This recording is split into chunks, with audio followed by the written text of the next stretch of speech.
Hey everybody, it's Elias Mastrogiannis here, and this is the Distillery Nation podcast, where insightful business advice collide with craft distillery interviews.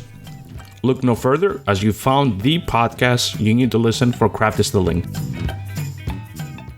Hello and welcome to episode 05 of the Distillery Nation podcast. Today's guest is Stephen Stone. Stephen is the owner and distiller of Sound Spirits, Seattle's first craft distillery since Prohibition, located of course here in Seattle, Washington, and the mind behind Ebb and Flow Vodka and Gin. Stephen, welcome to the show. Thank you very much. Thank you for coming. We're actually doing this live here from the actual distillery, which is really cool. Yep.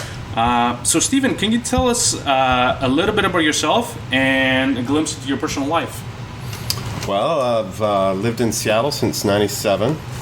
I moved here actually to work for Boeing after getting my master's and doing some research for NASA for a while. Moved to the Seattle to work for Boeing. Excellent. So it was after many years, about 2006, 2007 time frame in business school. I thought of, I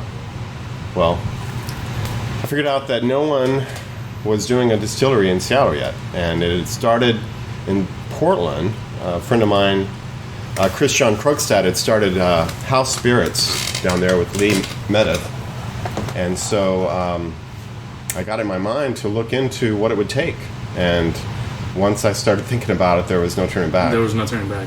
Yeah. Excellent. So that actually translates very well into our next question. Like, what kind of moved you from, doing the kind of essentially the 9 to 5 to actually running your own business and actually a business of distilling, right? Making vodka and gin and all the other delicious spirits that you actually guys have. Well, one of the things I had going for me was I'd been a home brewer for 15 years. Yeah. After starting in undergrad. So understanding at least a little bit about fermentation helped me have confidence that I could do this thing.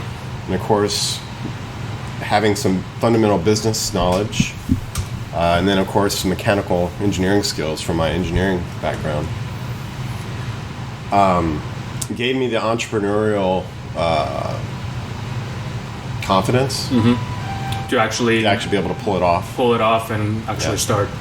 And you guys, how long have you been open in this We location? have actually, as of next week, we're 5 years. 5 years. So yeah, almost essentially since the law actually passed in Seattle, essentially, right? Yeah, it's 2008 was the law change. That's actually when I formed the company. But we weren't into production until, we got the money raised. Get the license. And then got the license, found the space, and had it all permitted and ready to go. Yeah. So, Stephen, can you tell us a little bit about the worst distillery moment? Can you tell us, either from your beginning or throughout the 5 years that you guys are operating here? Yeah, there was one funny time where I was doing a trial run, a pilot run, and there was a yeast product.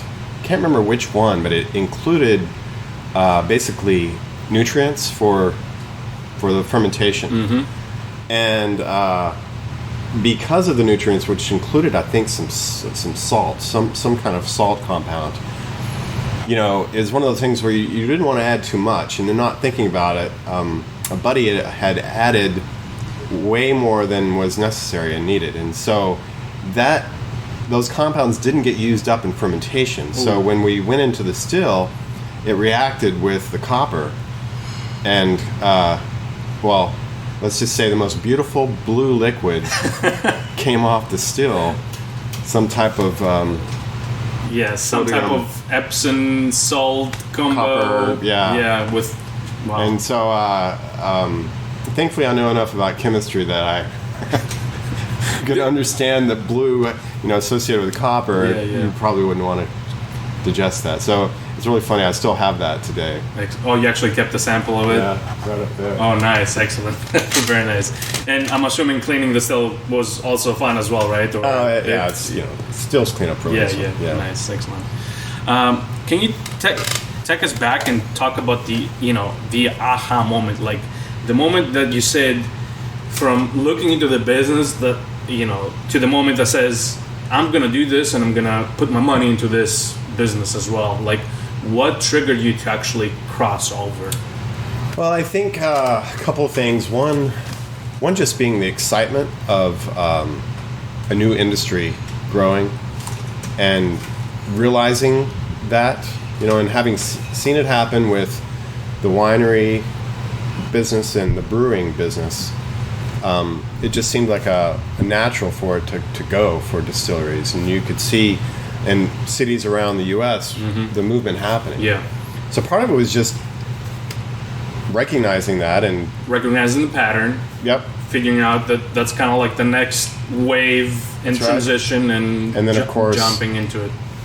Knowing the fact that I had the chance of being the first in Seattle, of course, has great potential for news releases and press, and so figuring out the fact that others were also following. It was kind of a race in the beginning. There were several of us that were getting started. Fremont Mischief was really early on. So was Ula, with kind of the three of us, along with Soto Spirits, who sadly they're not still in operation, but there were several of us that were going. And so, just knowing that we were going to be having a local industry too, obviously that brings competition, but it also brings an industry. Excellent, yeah. And that actually kind of helps each other, and you can bounce off ideas, I'm assuming. And just the other things in getting the other skills under your belt, making little test runs that actually tasted good. Yeah.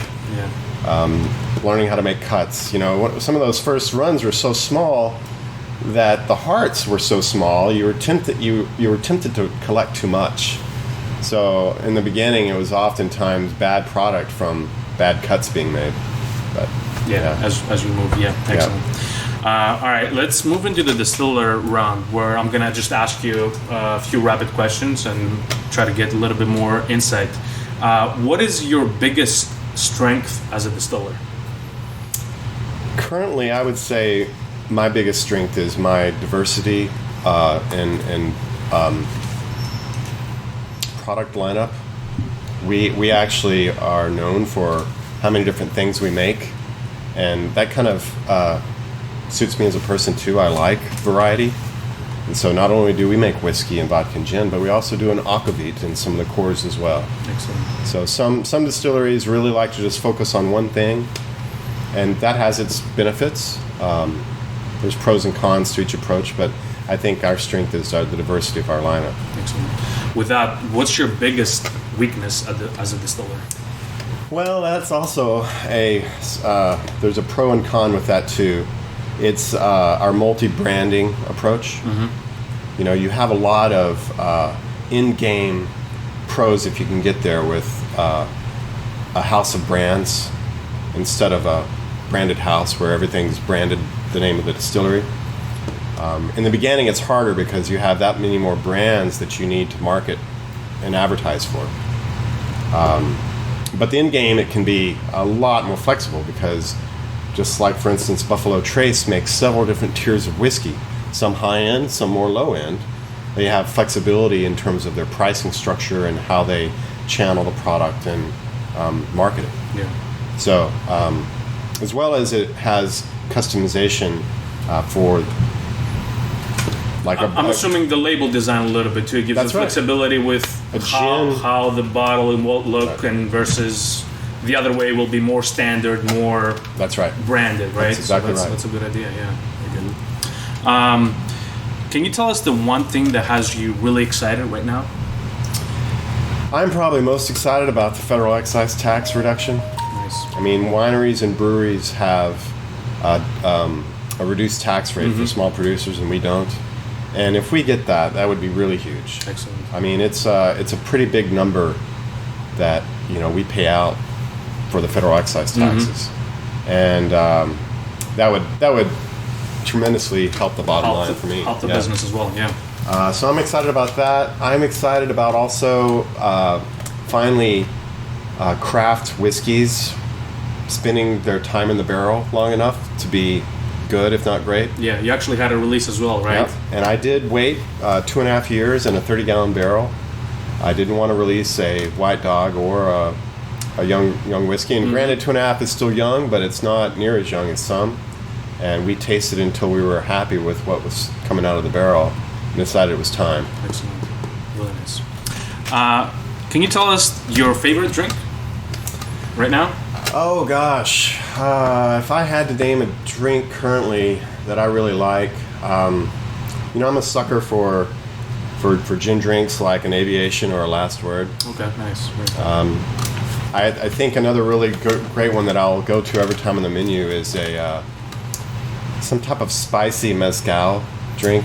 Is really just neat or no, yeah, a cocktail. In a cocktail, nice. Mm-hmm. Yeah, yep. You get that agave flavor from the mezcal. But it's got some complexity from the smoke, and this is really can be an amazing drink if done properly. Nice. Very nice. Can you tell us a little bit about the stills that you have? What kind of brand and the capacity? We have 5 50-gallon stills, 2 beer strippers, 1 basic pot still, 1 pot still dedicated to gin, and then a very special vodka still. And I noticed that one is actually very unique. Yeah. Can you take a little bit of time? Yeah, it was a prototype still designed by Amphora Society, Mike McCaw, and he had it was a brainchild of him thinking about a packed column still and how it refluxes and how it would benefit from being on its side so that gravity wouldn't pull the the condensed spirit down into the kettle as fast.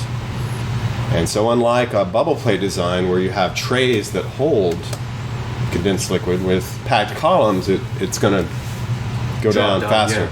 So by having on its side, acting like a mixing truck, you get more interaction with the condensed alcohol coming down and the vapor coming up. And actually, you guys use it to do your vodka, vodka runs, right? Yep. Excellent.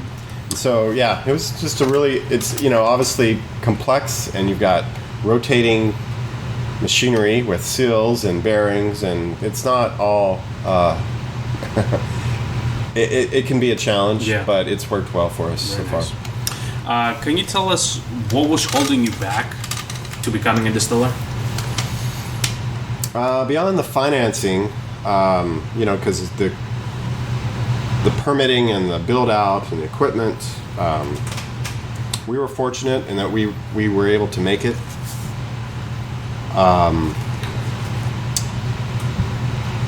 I would say probably the permitting with the city was the hardest part. If you got your ducks in a row for the Fed and the state governments, then you're fine. But you can run into all kinds of headaches with the municipality. Exactly. Yeah. Excellent. What is the best advice you ever received?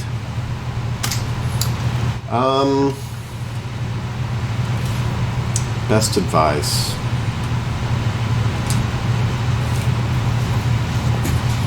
We were planning on basically being a gin distillery, more neutral grain spirit in the beginning, and biding our time for whiskey, and not really going into production of vodka from the fermentation. Mm-hmm. But when the law changed to allow for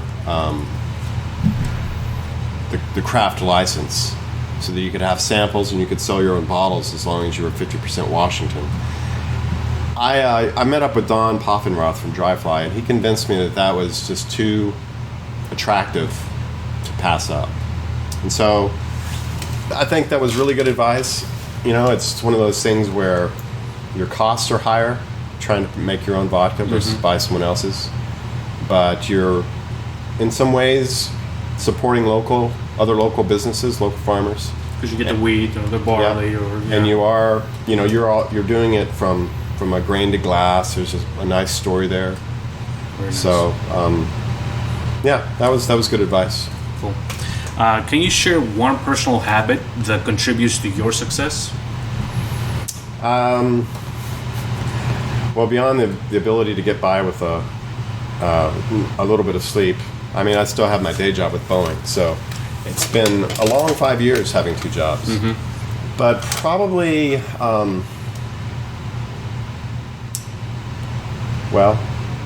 I think the ability to be a good filter. You know, when you're a small business owner, you've got a lot of information coming at you. Lots of communication, lots of everything. And so being a good filter and knowing what priorities to make. And make those decisions quickly to move to the next one, essentially. That's right, yeah. Good. Can you share an internet resource like Evernote that you can share with our listeners? Something that you use at a distillery or, you know, for marketing reasons? Well, let's see. Software itself or websites or... Both. It can be both or single. Well, early on, I really did get a lot out of the ADI forum. I don't go there so much anymore. But that was really, really great to interact with people. A lot of good information as well, yeah. You could even get questions asked from more experienced distillers. So that was really handy. You know, I don't know. In terms of interacting with employees, Google Docs... To be able to share documents. To be able to share documents and calendars, and that's really been indispensable. Anything else? Oh, goodness. I think that's probably the two main things. You know, one of the things that distillers should think about in getting started and give it a lot of thought is the point of sale system. And you can spend a lot of money on point of sale. You know, when I got started, Square wasn't available. So these days it's great because you can have a Square account, interacts with your bank account, with QuickBooks. It's one of those things where a lot of times people, they concentrate on getting their production system in place, but they don't think about all the other things. And so when you start thinking about what it takes to become a distillery, make sure and think about all the other details. Legal, the accounting, bookkeeping, accounting, everything, and know what you do well and know what you don't do well, because knowing what you don't do well, you can find someone to help you do it. Very good advice. Can you? What book would you recommend to Distillery Nation and why? Well, one of the ones that, and I'm sure there's more out there that are focused on distilleries now, but one that I thought was really useful was. I think it's called Beer School. It's by the guys that started Brooklyn Brewery. Because it's a slightly different industry, but it highlighted, they kind of graded themselves on all what they did right and what they did wrong. And so it speaks to what I had just kind of spoken to. It kind of makes you think about all the other things besides just production. Excellent. We'll definitely link that in the show notes as well. So before we let you go, can you tell us one last piece of parting guidance and the best way to connect with you and the distillery? Let's see. If I had to,